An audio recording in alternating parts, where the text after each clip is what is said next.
Hi, and welcome to this episode of I've Got This Kid. I'm your host, Cherina Williams, licensed speech and language pathologist, homeschooling mom on break, and proud podcaster.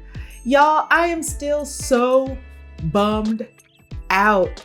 I don't know where the time went. The Milestone series, this is the final installment of that series, and I had so much fun. Last week I got a little bit, riled up, and I was just going in and just, oh my goodness. But I get excited about this stuff because I want you guys to be tooled up. But before we get into that today, I have a few little announcements, things that we need to know so we're all on the same page as we continue to move forward. Reminder, everything now is all on iHeartSpeechTherapy.com. You can find everything, blogs, podcasts, YouTube videos. Some of you guys don't even know I have a YouTube page. Check it out. You can find it not under iHeart Speech Therapy or I've Got This Kid, but it's under my name, Cherina Williams, CCCSLP. You can find me there. Also, after these next two episodes, this episode today will be the final installation of the Milestone series. Then we're going to do an episode, Discipline is Not Abuse. I can't wait to do that one. Y'all already know what that's going to be like. It's going to be fun.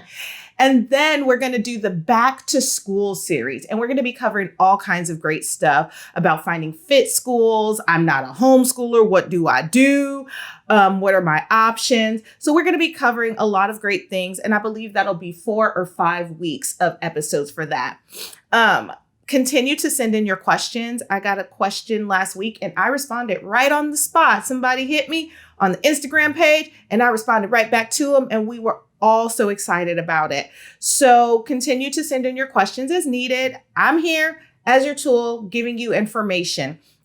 I thank you guys too for the feedback that you've been giving. I've been getting calls, I've been getting emails, just giving a lot of great feedback.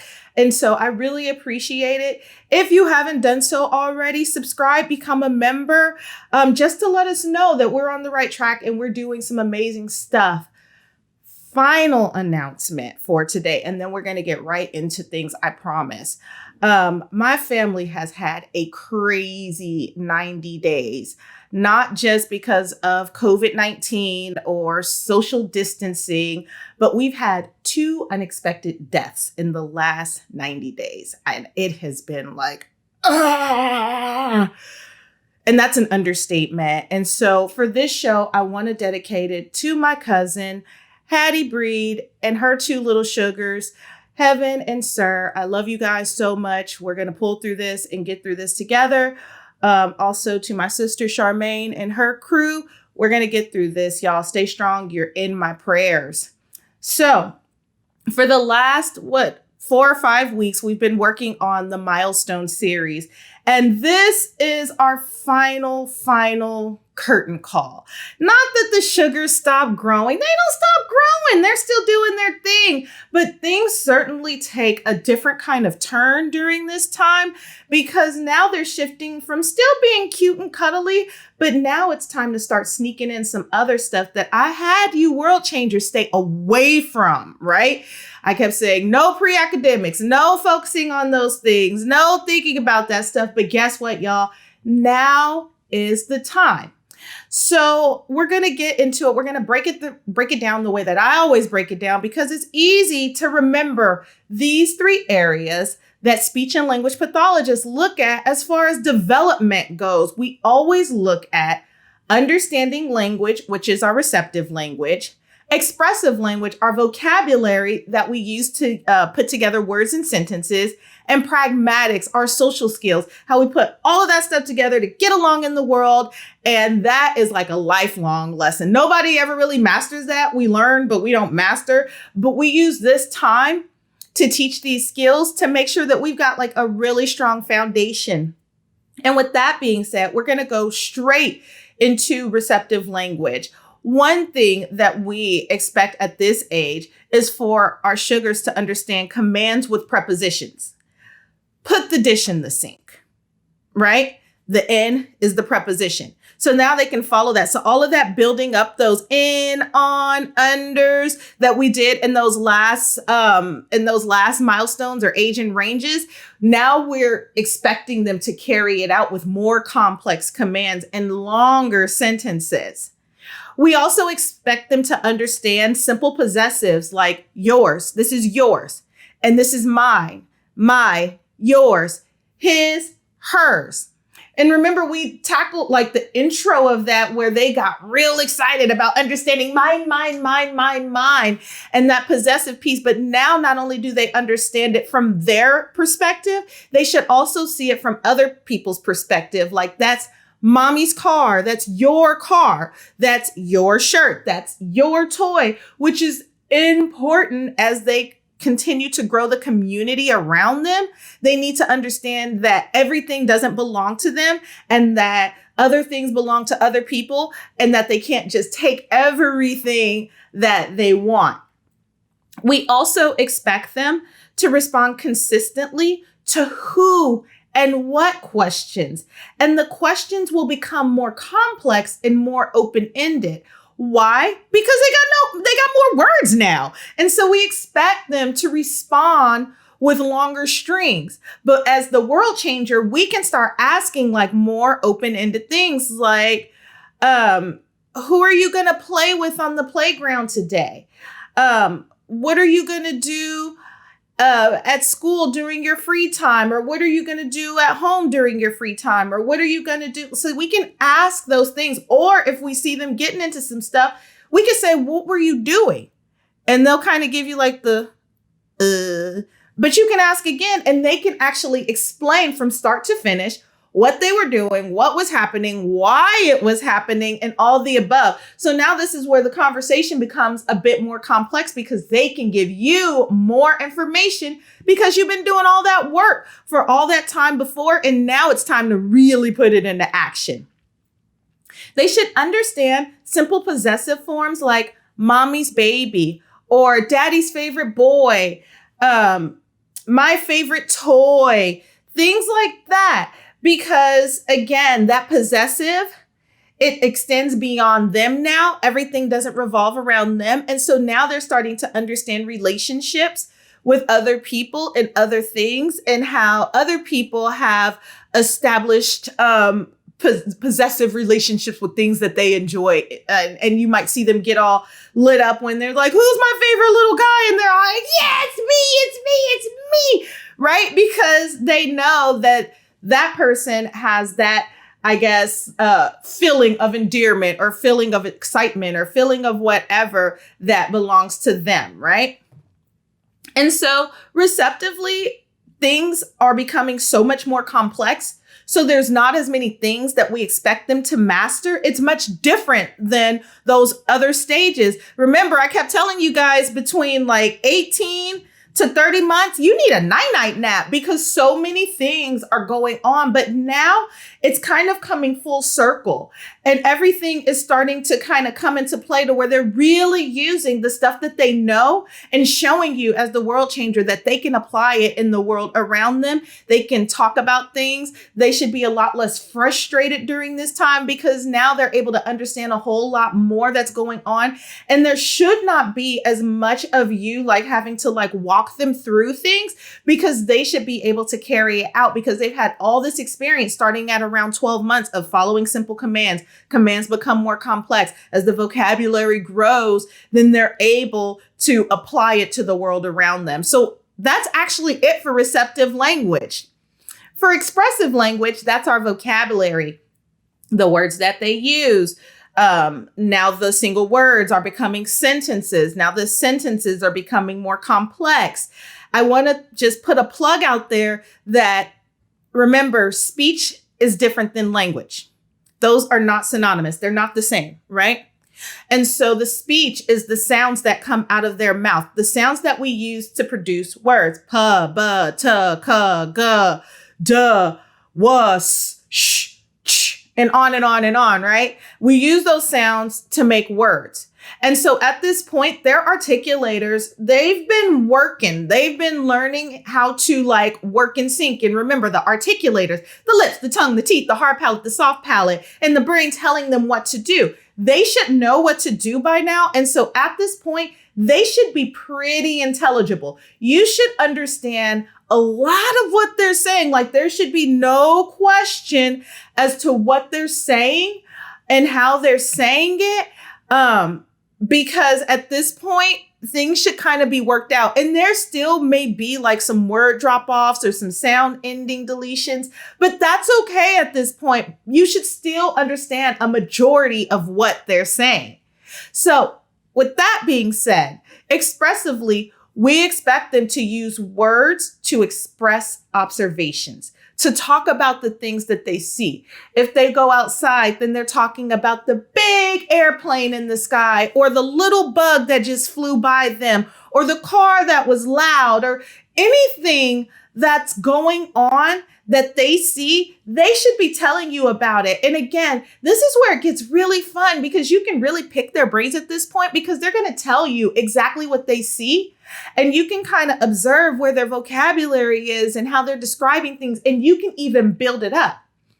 So like, for example, let's go back to the bug that just flew by. There was a bug. Look, a bug. And you can say, oh man, that was a big black stinky bug, right?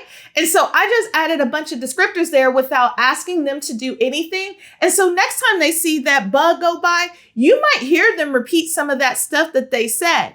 So this is a great time to really pick up, listen to what they're saying, really pay attention, y'all, because you can get in some good stuff while just simply being in tune with what they're seeing.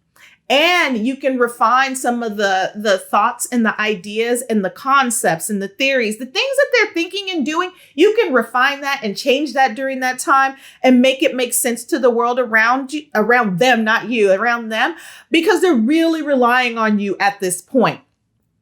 You also expect them to use words to express experiences that affect their world.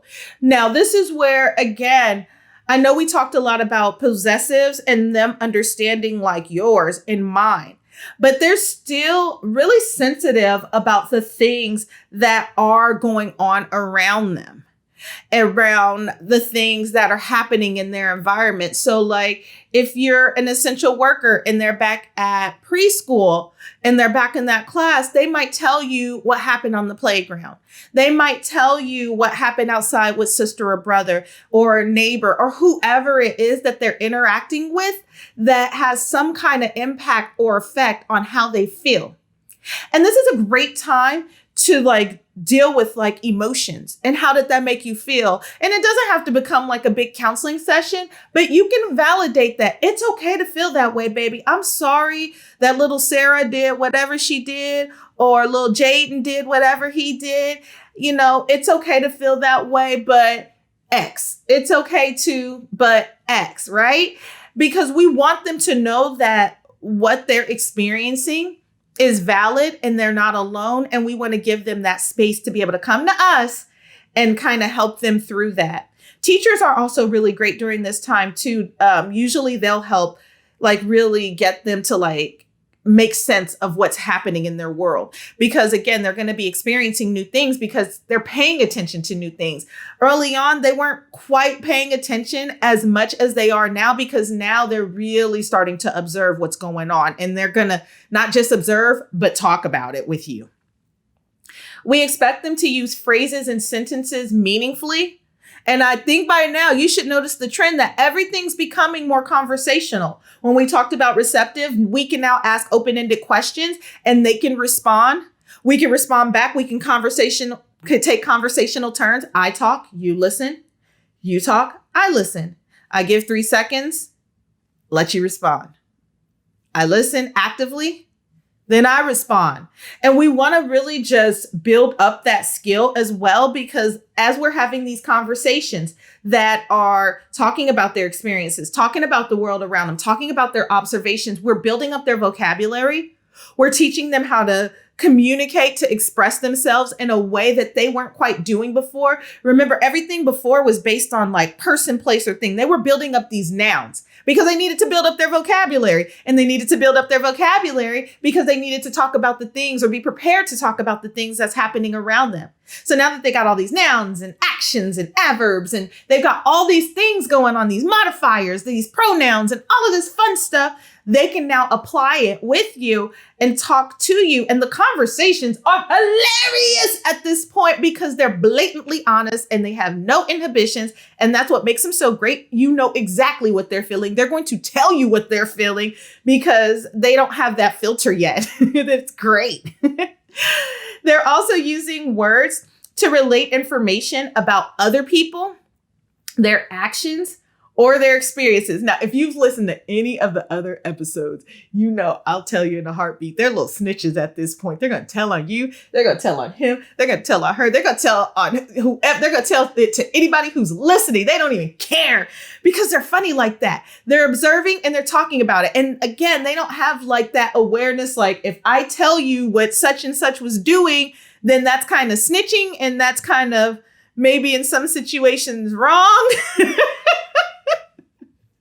It's really cute, though. They don't mean any harm. but they do it. They talk about stuff that's going on because they're seeing it. And it's fun and it's exciting for them to talk about that. And you might be seeing them at this point be like the safety guard. Like they might be really sensitive about when people break the rules. Because remember, you've been working so hard to like teach rules. And so when they see other people breaking the rules, they'd be like, he crossed the street, and you know, like it's hilarious. But they're supposed to do that because again, they're supposed to be talking about what's going on around them and actions that they see around them. And they have enough like wherewithal to be able to be like, that was wrong. And they're establishing that. And it's really cool. It's really funny. And finally, they engage in extended and meaningful nonverbal exchanges with others. And so what's our nonverbal language? When we don't use our words, we use our bodies. It's going to be much different than when they were like using their bodies to get their wants and their needs. Like you might do something like this and they're going to do it back. Little stilly stuff like that. They know how to make faces. They know how to make expressions. They know how to read that. They know how to engage that. If you notice at this age too, you might see them like doing stuff out of the car window in the back seat to other drivers around. That's nonverbal communication when they do like this. All right. And they're testing it out because now they know that nonverbal communication, it has meaning, just as much meaning as when they use their actual words. And so they know how to use that. And if they know sign language, you can use it with them during that time too, where they will respond to you and you'll respond to them. So that wraps it up for expressive language. Finally, pragmatics. This is where everything comes together. This is like the glue. They're taking everything that they know, everything that they can say, and they're putting it all together to use in the world around them. So this is what you're going to start seeing. And funny enough, the pragmatic piece is the biggest piece for this age. Why? Because they're putting everything into use. Everything's becoming so much more complex. So again, you're going to see yourself talking more, engaging more. They're going to be talking more to you, describing more. And so we want to see this happen. We want to see like this pragmatic boom. Remember, like a few stages ago, we were talking about language boom and they were picking up new words. Now it's social boom, and they should be doing more things pragmatically with you and with others around them. They should respond differently to familiar and unfamiliar children. So you might see them kind of hide behind your leg if they see somebody new and give like a little maybe. You know, they're trying to check things out versus if it's like their friend or their sibling, they're going to be all, how you doing? And give them a big old hug. It's going to be a much different exchange because now they know the difference, right? They all know that kids are kids, but they now know the difference between people who are familiar to their environment and unfamiliar to their environment. So if there's like a new kiddo in school, you might hear about that on the way home. You might hear about, about different kiddos who come around in the neighborhood or different experiences with unfamiliar children. Because again, they're making that observation of what's familiar, what's not familiar, what they know, what they don't know. And they've already been talking about it. And so something new is going to be worth them talking about it. We also expect them to play with a peer using the same material. That's just a fancy way of saying like using the same toy, engaging in the same activity without disturbing each other. Now, 24 months, 30 months, they were still like, look, don't touch the blocks. They're my blocks. Don't touch the cars. They're my cars. Don't touch the little people because I'm playing with that and that's mine and that's yours. Don't touch it. Don't do it or else it's going to be mayhem, smoke in the city. But now, they can split without you having to be moderator. And they're probably even going to offer at this point because they're interested in you having yours and me having mine and us doing together. And so you'll see them like engaging in that way and doing together, and they won't necessarily be mad about being side by side and having the same thing. You might even see them playing this way now instead of this way, which is really cool because that means that they're starting to build up those social interactions with others and forming real meaningful friendships. Not that the other ones weren't meaningful, but this is just different. It's a much different, much more complex play. And if you don't believe me, look at your 2-year-old videos and look at your 3-year-old videos that you have on your smartphone or on your camcorder, whatever you have that you use that you're recording. You'll see that there's a noted difference in how they engage with others. They're using objects to make believe. This is where imaginative play becomes big. It becomes huge. They're using playhouses. They're using puppet houses. They're the ones facilitating. If you look at a 2-year-old classroom and the 3-year-old classroom, you might see the puppet houses out. You'll see the playhouses out. You'll see like all these different things, like probably the cook set and the kitchenette and all of these different things where they're able to explore a little bit differently. And what's going to be different from the 2-year-old class is that everything is going to be in its proper space. Whereas with the 2-year-old class, you might have some of that stuff there, but it's kind of just like skewed together until the teachers come through and clean up. But in this case, the playhouse stuff is probably going to stay with the playhouse stuff. And the puppet stuff is going to stay with the puppet stuff because they're now able to associate which goes with which. So it's much different and they can pretend now. And they can think outside of the box now. And there's characters now. Remember, the possessive has taken place. So that's mom, that's dad, that's baby, and everybody has their own little role, and they can make up stories now because their language is so much more complex than what it was before. They're also using words for social contact, inviting you to play or watch you to play. Like they were doing it before, but it's much different now because they're going to want you to interact and be a bigger part of it. And they're going to probably want you to narrate and talk and just really be in tune with what's going on, being a part of what's going on. And again, it's just going to be a lot more complex than what it was prior to. Just because they know a lot more now. They've been working really hard over this last year to get to this place to where they can like see things from a different perspective and allow you to be a part of that. And it's also because they are okay with you having yours and them having theirs. And they see the benefit now of us doing together. So it's much different. They'll tell you their age now. Before, some kiddos, I've seen 2-year-olds like put up their good, like, how old are you? I've seen it. But now it's really like, how old are you?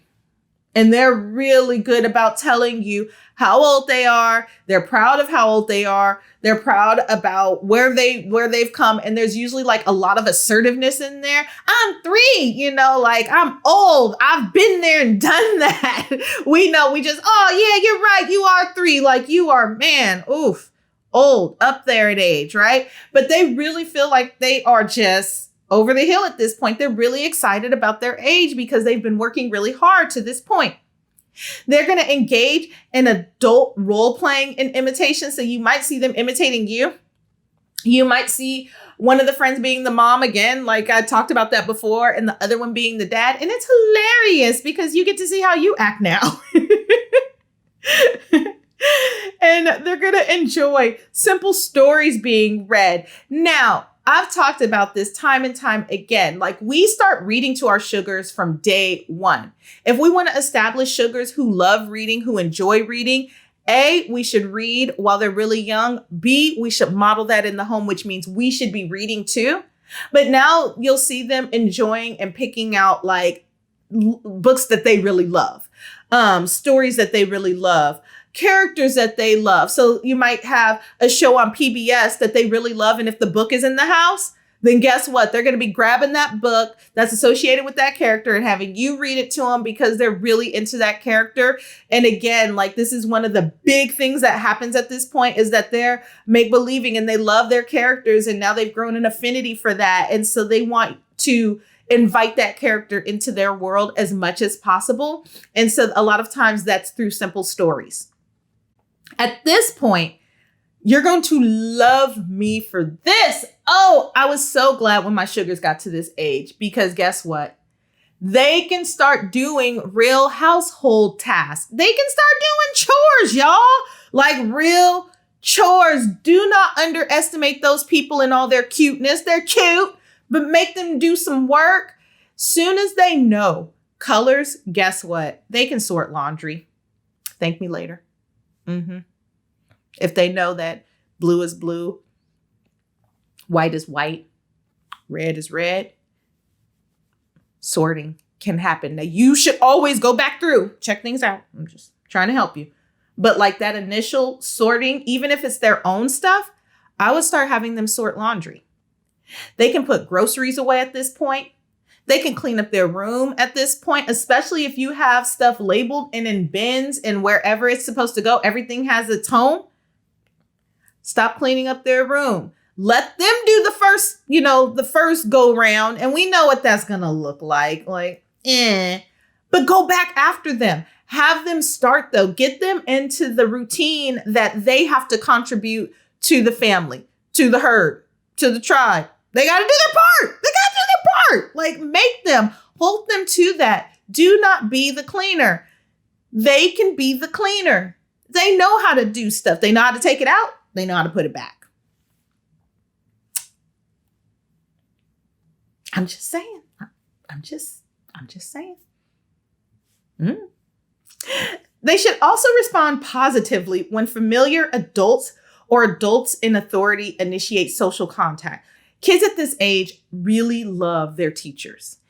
If you notice at this age that they are having like an aversion towards their teacher, or they cry every time they see their teacher and they've been going to that school for a very long time, I would tune in as to what's going on, because right now they should really be excited about seeing people that they see every single day. And I'm not talking about like they go to school, they're mad that you're leaving them and they cry for like, that shady 2 minutes. Soon as you're out the door, they're fine. But I'm talking about through the day.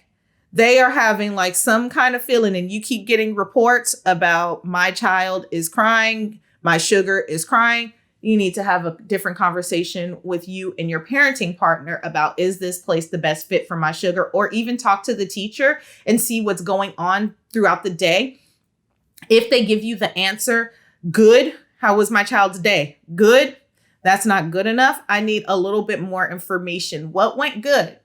What didn't go so good? What did you notice throughout the day? Because at this point, they should be really happy about seeing them. They should be really happy about seeing you. They should be really happy about seeing if there's relatives in the area, aunts, uncles, grandparents. They should be happy about seeing you guys because they've been seeing you for the last 3 years. And so it should be extremely exciting for them to see adults around, familiar adults for that matter. They're still going to shy away from people that they don't know.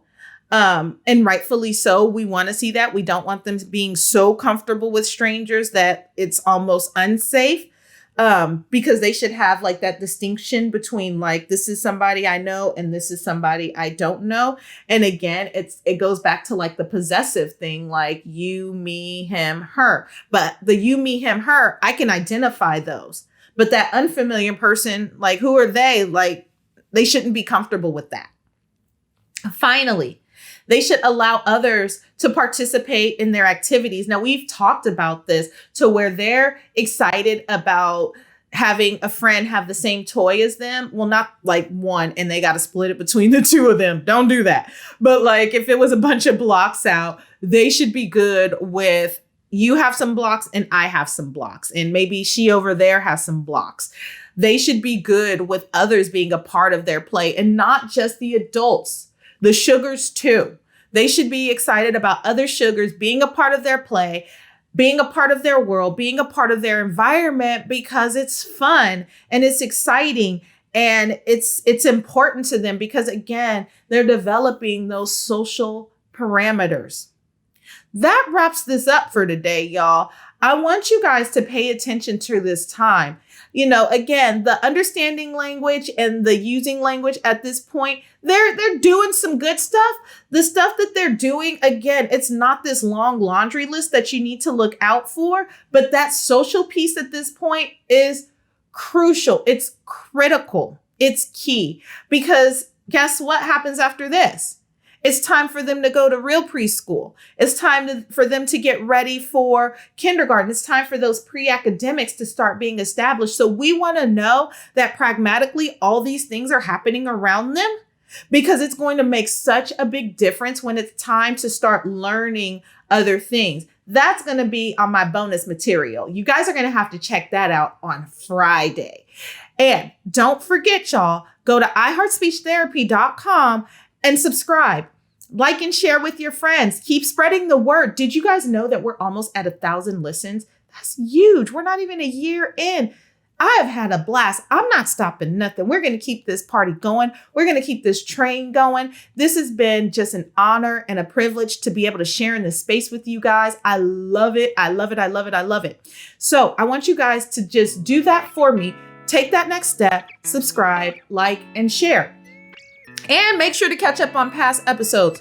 And make sure that if you know someone whose little sugar is not quite showing us some of these things, let's get them plugged in. Let's get them part of our community, y'all. We are seriously better together. We need each other to thrive during times like this. We should not be islands. We should never be alone. We should never feel like we are alone. And we should always have a safe space to tune in. Until the next time, world changers, y'all. Take care.